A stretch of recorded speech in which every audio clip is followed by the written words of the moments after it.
ये है दिल्ली दर्पण।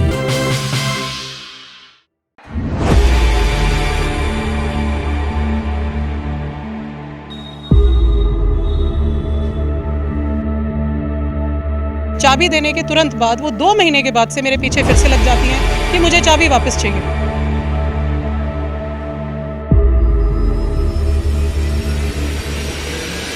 जबरदस्ती घुस करके हमें 3 दिन का अल्टीमेटम दिया गया था कि आप सौंप दें इसको।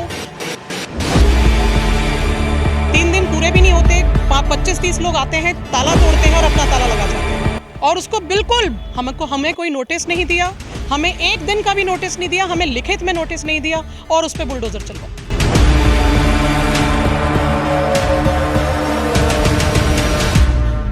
नमस्कार, दिल्ली दर्पण टीवी देख रहे हैं आप। मैं हूं आपके साथ पुनीत गुप्ता। रोहिणी विधानसभा के सेक्टर 18 में है और यहाँ पे आस्था कुंज सोसाइटी है, जिसके बाहर यहाँ पे रहने वाले निवासी लोग खड़े हुए हैं। और मेरे जस्ट पीछे आप ये देख सकते हैं वरिष्ठ नागरिक भवन है, जिस पे अब ताला जड़ दिया गया है। अब ये लोग यहाँ के कंफ्यूज इसलिए हैं कि कुछ दिनों पहले जहाँ पे फीता भी काटा जाता है, इसका शुभारंभ भी किया जाता है, बड़ा एक इवेंट के तौर पे इसको ओपन किया जाता है, लेकिन आज इसको बंद कर दिया गया है।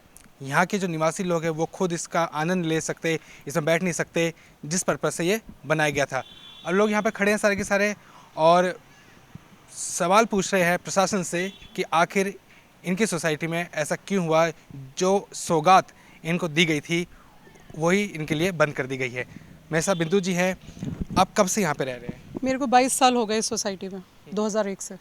अब ये जो वरिष्ठ नागरिक वाचनालय संस्कृति भवन जो बोर्ड लगाई है, इसका क्या इतिहास है और क्यों ये बंद हुआ, कब ये शुरुआत हुई इसकी? ये जो बना था ये करीब 5 साल पहले बना।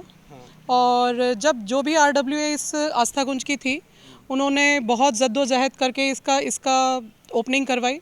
प्रीति अग्रवाल जी जो हमारी पार्षद हैं उनके द्वारा, पर चाबी कभी नहीं ले पाए। मैं यहाँ की RWA प्रेसिडेंट बनी 2021 में। मैंने प्रीति जी से रिक्वेस्ट करी, बहुत रिक्वेस्ट के बाद उन्होंने कहा कि क्या इसका दोबारा से हम उद्घाटन करेंगे इसका। मैंने कहा बिल्कुल करेंगे। हर जगह मेरे होर्डिंग लगेंगे, मैंने कहा बिल्कुल लगेंगे। 51 नारियल फूटेंगे, मैंने कहा बिल्कुल फूटेंगे। मीडिया आएगी, मैंने कहा प्रॉपर आपका सम्मान होगा।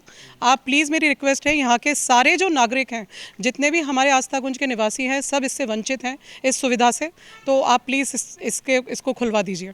वो आई, हमने बाकायदा रिबन से हमने सारी इसका उद्घाटन करा, मीडिया भी आई। 1-1.5 महीने तक उन्होंने मुझे फिर चाबी नहीं दी इसकी। मैंने बहुत रिक्वेस्ट करी, बहुत उनके पास जाती रही। एक दिन हम इसकी चाबी पाने में हम सक्षम हुए, चाबी मिल गई। ये इतना सुंदर जो वाचनालय बना हुआ है, इतना सुंदर बना हुआ है, अगर आप देखेंगे तो अंदर से जब भी खुलेगा ये, कि हमने RWA ने सारा फंड लगाया इस पर। आप देख सकते हैं बाहर भी सारी फ्लोरिंग कराई है, सब कुछ अंदर पूरा का पूरा इंटीरियर चेंज करा, बाहर शेड लगवाया, सारी फ्लोरिंग POP सब बहुत सुंदर, बहुत हज़ारों बुक्स हैं अंदर, फर्नीचर है, सब कुछ है, गेम्स हैं बच्चों के। हमने सब लोग इसकी सुविधा ले रहे थे, परंतु चाबी देने के तुरंत बाद, जुलाई की बात है ये, चाबी देने के तुरंत बाद वो 2 महीने के बाद से मेरे पीछे फिर से लग जाती हैं कि मुझे चाबी वापस चाहिए। मुझे आज तक समझ में नहीं आया, या तो उनकी प्रवृत्ति ऐसी है कि वो चाबी मुझसे क्यों मांग रही हैं। जब मैंने कहा कि मैं चाबी आपको कैसे दे दूँ, ये हमारे प्रेमाइसेस के अंदर है, कल को कुछ घटना हो जाए, कुछ हो जाए, मैं यहाँ की प्रेसिडेंट हूँ और इसकी सेफ्टी और सिक्योरिटी का जो भी रखरखाव है मेरी जिम्मेदारी है, मैं इसकी चाबी आपको नहीं दे सकती। फिर वो कुछ महीने बाद क्या करती हैं, यहाँ पर एक वो चिपका देती हैं, अल्टीमेटम चिपका देती हैं कि मैंने ये डिसाइड करा है कि यहाँ पर वार्ड 57 के सारे कर्मचारी, सफाई कर्मचारी झाड़ू लेके बैठेंगे, मेरे पास कोई और जगह नहीं है। फिर हमने इसको मिनिस्ट्री, LG, आपके CM, कमिश्नर, DC सब तक ये पहुंचाई। हमने बहुत लड़ाई लड़ी, 5 महीने 6 महीने तक हम इस लड़ाई को लड़ते रहे, कंप्लेंट को परस्यू करते रहे। एट लास्ट हमारे फेवर में एक डिसीजन होता है कि इस वरिष्ठ नागरिक वाचनालय और सांस्कृतिक भवन को बिल्कुल भी सफाई कर्मचारियों के बैठने का स्थान नहीं बनाया जा सकता, ये लाइब्रेरी ही रहेगी। ऑर्डर पास हो जाते हैं, परंतु आज 10 दिन हो चुके हैं, लाइब्रेरी बंद है। ज़बरदस्ती घुस करके हमें 3 दिन का अल्टीमेटम दिया गया था कि आप सौंप दें इसको। 3 दिन पूरे भी नहीं होते, 25-30 लोग आते हैं, ताला तोड़ते हैं और अपना ताला लगा जाते हैं। हम उसको परस्यू फिर से करते हैं, क्यों नहीं खुला। वो बोलते हैं कि जी खुलेगा, बिल्कुल खुलेगा, पर आज तक नहीं खुला है। पर हमारी जीत ये हुई कि यहाँ पर जो है सफाई कर्मचारी नहीं बैठेंगे। इस खुंदस में इस गुस्से में आकर के प्रीति अग्रवाल जी ने क्या करा, अभी हमने अप्रैल में 15 दिन पहले अपनी सोसाइटी, आप देख रहे हैं बहुत खूबसूरत सोसाइटी है, आप अपना बेशक कैमरा घुमाइए, आप देखिए कितनी खूबसूरत सोसाइटी है यहाँ पर। ये रोहिणी की बहुत बड़ी सोसाइटी है, यहाँ पर बहुत पार्क्स हैं, बहुत ग्रीनरी है, 450 से ज़्यादा लोग यहाँ पे रहते हैं, रेजिडेंट्स रहते हैं। हमने एक बहुत सुंदर शेड बनवाया जहाँ पे वरिष्ठ नागरिक आके बैठें, और मेन हमने शेड बनाने का पर्पज़ ये था, जैसे बच्चे आते हैं धूप में, एकदम से बस उनको छोड़ के चली जाती है, जब तक कोई उनको घर से लेने के लिए आए वो बच्चे सुरक्षित वहाँ पर बैठें, या जो बुजुर्ग दादा दादी, क्योंकि आपको पता है आजकल वर्किंग पेरेंट्स होते हैं ज़्यादातर, जो बाहर रहते हैं, तो उनके जो ग्रैंड पेरेंट्स हैं वो लेने आते हैं, तो उनको एक शेड मिले और पंखा मिले जिससे वो हवा खा सकें। उन्होंने खुंदक में आके गुस्से में कि ये तो वो इसको कूड़ा घर नहीं बना पाई वापस, और जो भी है उसको तोड़वा दिया उन्होंने, और उसको बिल्कुल हमें कोई नोटिस नहीं दिया, हमें एक दिन का भी नोटिस नहीं दिया, हमें लिखित में नोटिस नहीं दिया, और उस पर बुलडोज़र चलवा दिया, पूरा ख़त्म कर दिया। आज आप देखिए, और मुझे नहीं पता ऐसा वो क्यों कर रही हैं। अभी फिलहाल चाबी किसके पास है? अभी चाबी हमारे पास नहीं है, जो भी 25-30 लोग आए थे प्रीति अग्रवाल जी के कहने पर चाबी उन्हीं के पास है। ठीक है, अब ये देखिए, ये इसी सोसाइटी में रहने वाले लोग हैं जो इसका आनंद खुद नहीं ले पा रहे हैं, जिसके लिए ये बनाया गया था इस भवन को। और मैं आपको ये बोर्ड भी दिखाऊंगा, इस बोर्ड को आप देखिए, उत्तरी दिल्ली नगर निगम द्वारा ढलाव को बंद करवा कर बनाए पुस्तकालय मनोरंजन केंद्र में आपका हार्दिक स्वागत है। अब इस पुस्तकालय का तो ना फ़ायदा ले पा रहे हैं, और मनोरंजन केंद्र सिर्फ ये बाहर के लिए रह गया है कि लोग यहीं पे खड़े होकर इसका मनोरंजन करें।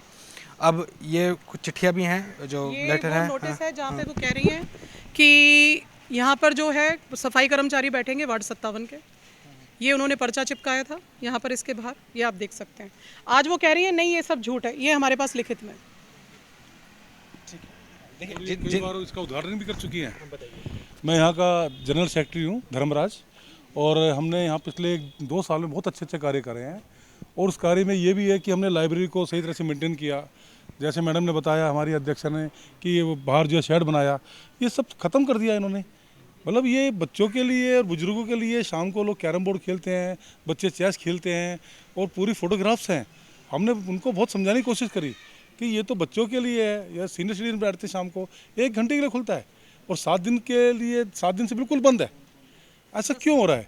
10 दिन हो गए लगभग, बिल्कुल बंद करके ताला लगा करके चले गए हैं। आज शाम को सीनियर सिटीजन आते हैं, अभी ताला क्यों लगा हुआ है? हमने अभी बड़े बड़े अधिकारियों से संपर्क किया है, मैडम गई हैं, वो कह रहे हैं चलो कुछ दिन में खुल जाएगा, लेकिन ये टोटली रॉन्ग है। रिवेंज लेना बिल्कुल गलत है। मैडम यहाँ की पार्षद हैं, उनको थोड़ा सा सोचना चाहिए कि ये जो भी सुविधाएं हैं किसी एक पार्टी के लिए नहीं है, ये आम जनता के लिए हैं। और हम आम जनता के अगर ये ऐसे जो अधिकार है उनको वंचित करेंगे तो उनका प्रति आम जनता आक्रोश में आ जाएगी। उनको एक वोट नहीं मिलने वाला फ्यूचर में, उनकी पार्टी का बड़ा नुकसान होने वाला है। उनको ये सोचना चाहिए हम क्या कर रहे हैं, ये हित के लिए, जनता के हित के लिए फैसले। इसकी शिकायत लेके आप कभी निगम पार्षदा के पास गए हैं? उनसे आपने कहा है कि चाबी के लिए रिक्वेस्ट कभी की हो? नहीं, निगम पार्षदा ना पिक्चर में आई यहाँ पर। हमने एमसीडी के अधिकारियों से बातचीत करी है, हमने जो उनके जो पीए है उनसे बात करी है, जो निगम के पार्षद है हमारी, उनके पीए से बात करी है। मैडम के पास टाइम ही नहीं होता है बात करने के लिए। भाई हम बात करेंगे, जब तोड़ ताड़ दिए फिर क्या बात करनी है? ये बातें तोड़ने से पहले होती है कि भाई बातचीत करी जाए, एक डेलीगेशन वहाँ मिलने जाए, कोई बातचीत का माध्यम छोड़ा ही नहीं। मैडम अपने जो है कुछ अपने कार्यक्रम में बिजी हैं, मदर की कुछ वो हो रहा है, क्या बोलते हैं, बरसी बन रही है, सबके सब लोग वहाँ बैठे हैं, आस्था कुंज के लोग, और एकदम 5 मिनट के लिए बुलडोजर आता है, वो 10 तम करके जो है सब चले जाता है। 5 दिन पहले ही पंखा लगाया था नया, NDPL से मैं खुद लेकर आया हूँ, और उसका आनंद ले रहे थे सबके सब। चलो भाई बच्चे बैठते हैं, 10-15 बच्चे बैठे होते थे, सुबह बैठे हैं, दोपहर को आ रहे हैं। मतलब ऐसा ये इन्होंने इतना नाश कर दिया है, पूरी सोसाइटी का जो है एकदम बिल्कुल ब्लॉक कर दिया है। हम बड़े आक्रोशित हैं इसके लिए। दिल्ली के सिर्फ अनऑथराइज्ड इलाके ही नहीं, रोहनी के लोग भी बुलडोजर से परेशान हैं, और आस्था कुंज के यहाँ पे भी बाहर बताया कि शेड जिसको बनाया गया था उसको बुलडोजर ने ढा दिया। और भी है मेरे साथ, भाई साहब भी है, आ जाइए आप भी, है ना। आप कब से रहते हैं यहाँ पर? मैं 2011 से सोसाइटी में रह रहा हूँ। अभी मैं सोसाइटी में CA Kapil Agarwal joint secretary की पोस्ट पर हूँ। ठीक है, ये कभी आपने कभी खुला हुआ देखा है? कभी लोग बैठे हैं इसमें? कभी मैं तो पिछले 2 साल से देख रहा हूँ, हमेशा खुला होता था शाम के टाइम पर। अच्छा। और काफ़ी से लोग खेलते थे। इवन शाम के टाइम कई बार आप आओगे तो खुल जाएगा, तो आगे भी देख सकते हैं कि कितने लोग इसको यूज़ करते हैं, लेकिन उसके लिए पहले खुलना ज़रूरी है। बंद करना ठीक है, चलो बंद किया, लेकिन पहले बंद करने से पहले एक प्रॉपर समय पे नोटिस देना था या फिर कुछ बताना था कि किस लिए बंद कर रहे हैं। एक प्रॉपर रीज़न होना चाहिए बंद करने के लिए। विदाउट रीज़न तो कोई भी अपनी मनमानी में, तानाशाही में कहीं भी बंद कर सकता है। आप इंडिविजुअल अपनी सेटिस्फेक्शन के लिए एक प्रॉपर पूरी सोसाइटी को तो नुकसान नहीं पहुंचा सकते, और अल्टीमेटली नुकसान इसका सोसाइटी ही भुगत रही है। RWA ने अपना पैसा लगा के इसको खर्च किया। RWA के पास पैसा कहाँ से आएगा? सोसाइटी का या लोगों का ही है, और वही लोगों का पैसा मिसयूज़ हुआ। आप लोग ये क्यों नहीं करते कि एक बार सारे कोशिश करके एक बार जाएं निगम पार्षद से बात करें इस बारे में? आपको मैं वो सारे लेटर्स दिखाऊंगी, एक बार नहीं। मैंने जैसे आपको बताया, मैं शायद कम से कम कुछ नहीं तो 200 या 300 बार निगम पार्षद के पास जा चुकी हूँ। हम घंटों उनका बाहर वेट करते हैं। वो शाम हमें कई घंटे बिठाने के बाद वो कहती हैं जी आज मैं यहाँ मीटिंग में चली गई। जो भी उनके वहाँ पर ऑफिस बियरर्स होते हैं वो टाइम नहीं देती हैं। उसके बाद मैंने परस्यू करा रिटर्न कंप्लेंट्स दे करके, क्योंकि वो हमारी निगम पार्षद हैं। और जो भी हमारे लोकल काम है, जैसे पेड़ों की ट्रिमिंग, आप रोड देख रहे हैं जर्जर अवस्था में है, जो रोड का है, जो पार्कों, हमें हॉर्टिकल्चर से पैसा काफ़ी सालों से नहीं मिला है। हम सारे परस्यू कर रहे हैं, हम सारे लेटर्स ले लेके मैं पर्सनली जा रही हूँ।